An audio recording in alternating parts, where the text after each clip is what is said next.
Hello people of YouTube, Deepak here again in DCS World with another new module, this time the F86F Sabre. So we're fast forwarding a little bit in time here from the Focke-Wulf 190 to the F86. Now the Focke-Wulf was from 1944. This aircraft entered operational service with the US Air Force in 1949. It's the second jet fighter to be deployed by the US Air Force after the F-80. And I'm going to do something quite similar to what I did previously with the Focke-Wulf. We're going to do a startup, a taxi, takeoff, very short circuit, and then a landing. And this should be considerably easier. The startup procedure is very simple in this aircraft, and ground handling is much better, although I have found it rather difficult to maintain control of this aircraft on landing, so we'll just see what happens. So, for starters, let's start the engine. Now to do so you need to connect the ground electrical power. The battery doesn't have the oomph to spin up the jet turbine, so we're going to contact the ground crew and get them to do that first. Chief, turn on the ground power. Copy. Ground power is now on.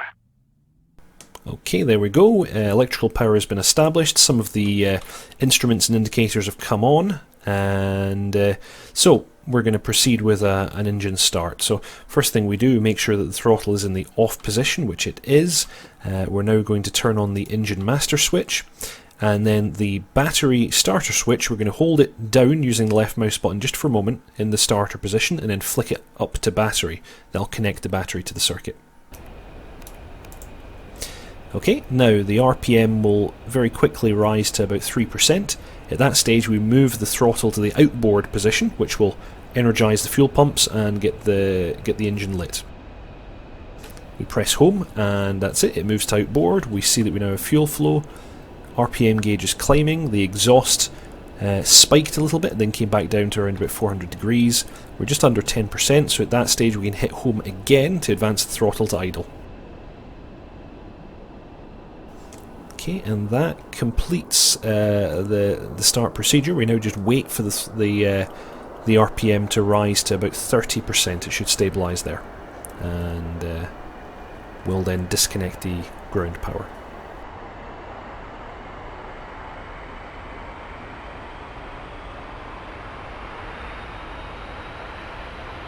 There we go. Start's complete. Chief, turn off the ground power. I'm going to close the canopy. Copy. Okay, and turn on the option with the switch down here. Okay, now you'll notice some indicators have come on in the cockpit here. This is telling us that the radar is off. This is telling us that we're on the alternate hydraulic system, and this lamp down here tells us the generator is not running. Now that's because at idle throttle, which is 30%, the engine is not spinning quickly enough to actually turn the generator and other ancillary bits and bobs. So we're going to advance the throttle just a little bit to get it up to about 40%, and we'll then notice that most of those lights went off, although we still have a warning about hydraulics. Now we're going to close the air brakes, and we're going to lower the flaps to the takeoff position.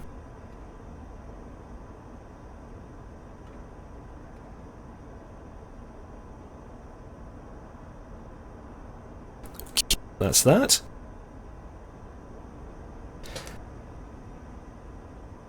It drives the radio compass for the local radio navigation aid. Okay, going to listen for the Morse code. We're expecting a dash and 2 dots.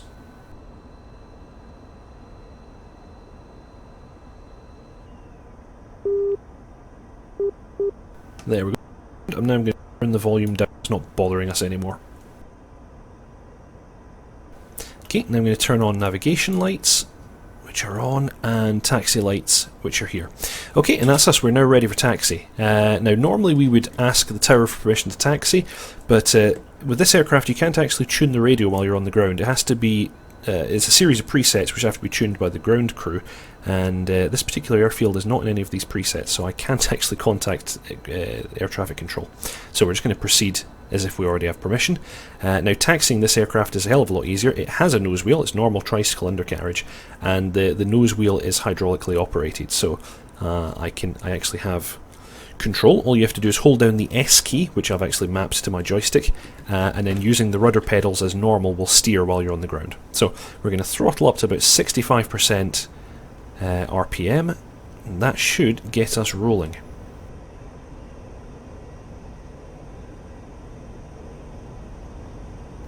There we go, that's us. And then throttle back just a little bit, we don't accelerate too much. And that's me just using the nose wheel steering. Now you have to be very, very careful, it is a little bit squirrely under nose wheel steering, so we make nice small movements with the rudder pedals. Nice smooth movements.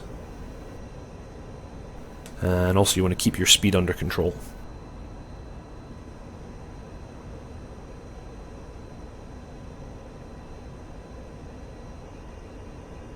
Okay, that's us lined up. I'm now going to turn on the heater. And I'm going to trim the aircraft by holding trim down until I get the warning light in the cockpit. There, that's it. That light just came on, that's takeoff trim position. So, now advance the throttle to 100%. And you can continue to use the nose wheel steering until you reach 50 knots, which is now. I'm releasing the nose wheel steering. We're now just using the rudder to keep us going down the runway. And we should rotate it around about 150 knots, so you'll probably find the aircraft will sort of lift off on its own.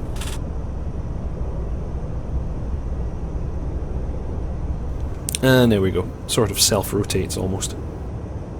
Gear up.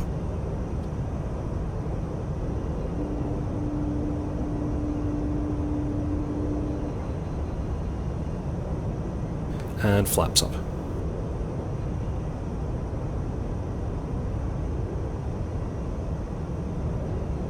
Okay, so I'm going to build my speed up to about 300 knots as I fly the circuit. I'm just going to start my left turn now. This aircraft's a fair bit quicker than the Focke-Wulf, so this circuit will not take quite as long.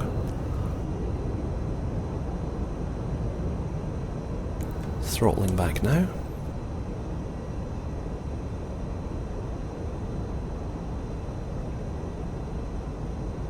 Actually, make it about 250 knots, in fact, let's not go too fast.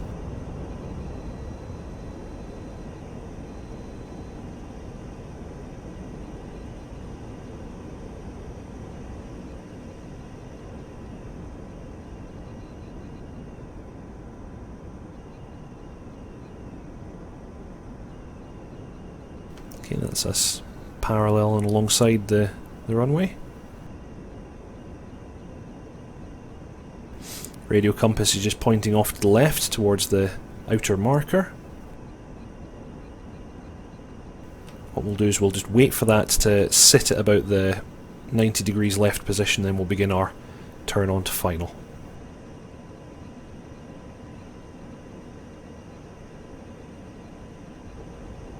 Throttle up just a little bit, we're losing too much speed.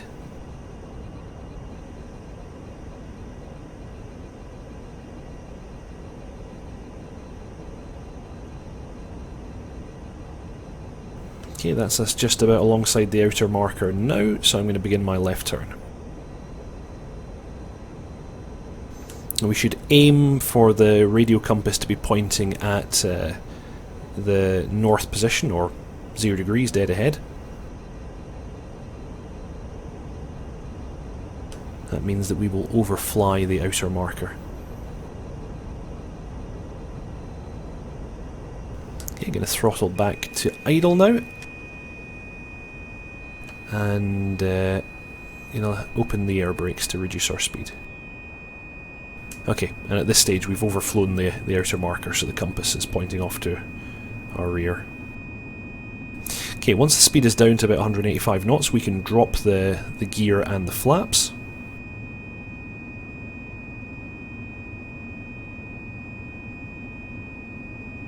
Okay, I'm going to do that now.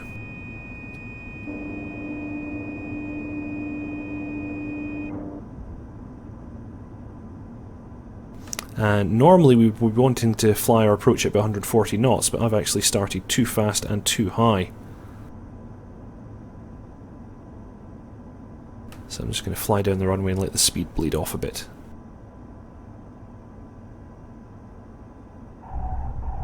Okay, nose down and start applying the brakes nice and early.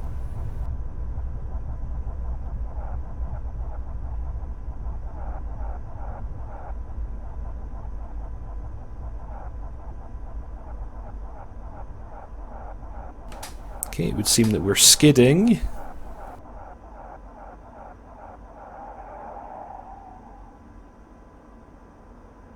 Okay, that was not a brilliant landing, but we did survive. Okay, now I'm engaging the nose wheel steering again and just using a bit more toe brake just to bring the speed under control.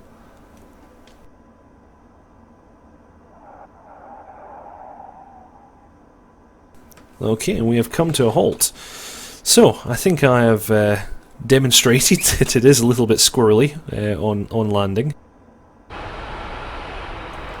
But once again, nothing was broken. We did get it on the tarmac and stopped.